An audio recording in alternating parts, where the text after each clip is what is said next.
Hari ini firman Tuhan mau berbicara terhadap kita tentang hal pengutusan, ya, kepentingan, ya, kepentingan pemahaman tentang hal pengutusan. Tentunya agar kita selaku orang percaya atau selaku gereja, baik sebagai pribadi atau sebagai komunitas atau sebagai kelompok persekutuan, ya, dapat memposisikan diri dalam hidup yang diberikan oleh Tuhan ini. Kalau kita baca firman Tuhan ini, tentu setiap ayat punya poin-poin perenungan tersendiri, ya, yang tentunya juga begitu penting. Tetapi saat ini saya lebih memfokuskan, saya mengajak kita semua untuk kita lebih memusatkan perhatian kita pada ayatnya yang ke-21, kalimat yang terakhir. Sama seperti Bapa mengutus aku, demikian juga sekarang aku mengutus kamu. Ini dalam pengertian hari-hari kita bisa kita katakan ini suruh atau perintah. Perintah yang harus dikerjakan, ya, dan bukan dikerjakan setengah-setengah, tapi sesuatu yang harus dikerjakan dan harus selesai dikerjakan. Kalau kita lihat dalam kehidupan pengutusan Yesus, ya, ketika Allah menyuruh Yesus datang ke dalam dunia, di dalam pengutusan itu ada misi, ada hal yang harus dikerjakan oleh Yesus. Hal yang harus dikerjakan oleh Yesus adalah menyelamatkan manusia. Dan di dalam pekerjaan menyelamatkan manusia, Ia juga menyampaikan, Ia juga mengajarkan tentang hal-hal kerajaan Allah. Tetapi ada hal-hal, rentetan hal-hal yang Ia kerjakan, sampai pada akhirnya, pada puncaknya, di mana Ia disalibkan, Ia mati, Ia dikuburkan, kemudian bangkit dari antara orang mati. Ketika Allah mengutus Yesus dalam dunia, hal penting yang kita lihat di sini adalah Yesus tidak pernah untuk mengeluh tentang apa yang terjadi dalam hidupnya ketika Ia melakukan misi. Ketika Dia ditolak oleh tua-tua, ketika Dia ditolak oleh para imam, ketika Dia ditolak oleh ahli Taurat, Dia tidak bilang sama bapaknya, "Hai, sudah, cukup sudah, ya, cukup sudah, saya tidak mau lagi nih." Ya. Dan ketika Dia juga diutus untuk menjalankan misinya, Dia juga tidak berkata, "Apakah tidak ada orang lain lagi? Kenapa harus saya? Apakah tidak ada orang lain lagi? Bukankah saya anak tunggal? Apakah tidak ada orang lain lagi?"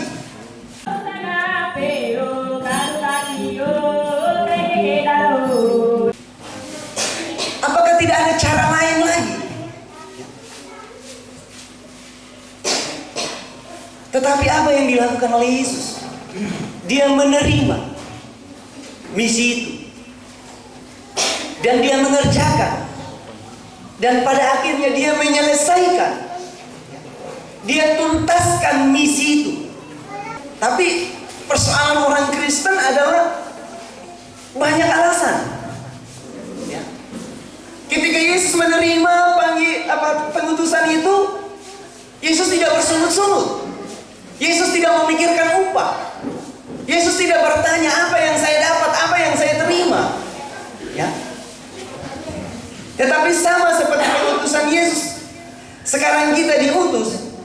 Banyak orang ketika diutus mempertanyakan berapa upah yang saya dapat, apa yang saya akan kerjakan, apa yang akan saya hasilkan, apa yang akan saya peroleh. Bahkan sungut-sungut dalam hidup pun terjadi, ya. Bahkan kita juga di dalam kehidupan mungkin secara pribadi, Ingat, pengutusan ini bukan hanya pengutusan bagi majelis atau bagi pelayan, tetapi bagi orang percaya. Ya. Tapi di sini Tuhan Yesus katakan bahwa anak manusia itu tidak punya waktu untuk istirahat. Di dalam pekerjaan pengutusannya tidak punya waktu untuk beristirahat.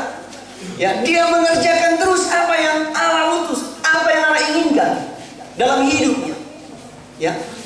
Kalau dikatakan bahwa pengutusan kita sama seperti pengutusan Yesus, di sini kita harus lihat juga bahwa dalam mengerjakan misi Allah di dalam dunia ini, gereja tidak boleh pasif. Gereja tidak perlu diam. Gereja tidak harus memperhitungkan berapa jauh dia telah bekerja untuk Tuhan. Ya. Gereja tidak harus berdiam ketika melihat orang yang berada dalam kesusahan. Tapi gereja harus membebaskan. Sama seperti Yesus yang membebaskan, gereja juga harus membebaskan. Pengutusan gereja juga harus menjadi pengutusan yang membawa damai sejahtera, yang mengubah ketakutan menjadi sukacita, mengubah air mata menjadi tawa. Dan gereja yang demikian adalah gereja yang memiliki hati sama seperti hati Kristus. Dengan pemahaman iman ini, mari kita memposisikan diri kita. Kita menempatkan diri kita pada tempat yang semestinya. Kita menempatkan kehadiran kita sebagai gereja, ya, gereja yang semestinya. Apa yang Tuhan inginkan, kita belum sama seperti Kristus. Dan inti dari semuanya adalah milikilah hati yang sama seperti Kristus. Kalau sudah memiliki hati sama seperti Kristus, tidak ada satu hal yang menjadi hambatan, tidak ada satu hal yang menjadi penghambat buat diri kita untuk melakukan tugas, tanggung jawab, dan menyelesaikan tugas tanggung jawab yang diberikan oleh Tuhan kepada kita. Amin.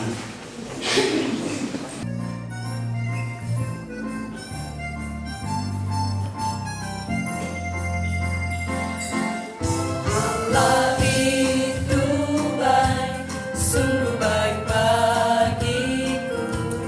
Ditunjukkannya kasih setianya. Dia menyediakan yang ku perlukan, menyatakan kebaikan, menyatakan kebaikan, menyatakan kebaikannya padaku. Allah itu baik, sungguh baik bagiku. Ditunjukkannya kasih setianya. Dia menyediakan yang ku perlukan, menyatakan kebaikan, menyatakan kebaikan, menyatakan kebaikannya padaku. Bapak Ibu dikasih Tuhan, shalom untuk kita sekalian. Baik, hari ini tentu kami keluarga besar Jemaat Limbuwatu cabang Nindi Aceh, kami sangat bersyukur kepada Tuhan. Oleh karena kasih Tuhan, kita semua boleh berkumpul di tempat ini, dan oleh karena kasih Tuhan yang walaupun kita tidak saling kenal secara fisik, tetapi di dalam iman Tuhan mempertemukan keluarga besar dari komunitas Bersatu Hati Melayani bersama kami di sini. Tentu sebagai jemaat di sini kami sangat bersyukur kepada Tuhan. Kenapa? Karena memang apa yang Tuhan berikan hari ini merupakan kebutuhan kami, bukan keinginan. Orang bilang antara keinginan dan kebutuhan itu beda-beda tipis.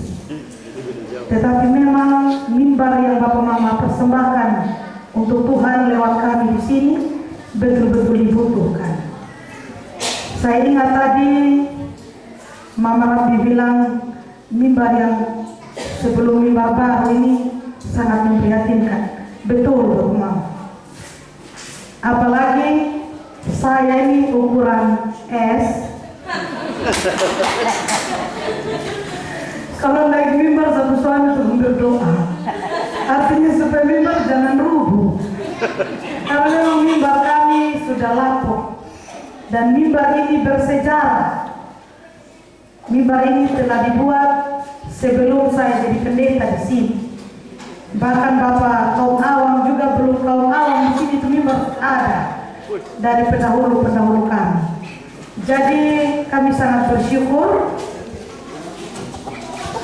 setelah ada mimbar yang baru, ukuran juga sesuai dengan keberadaan pendeta setempat. Jadi kami mengucapkan terima kasih banyak Bapak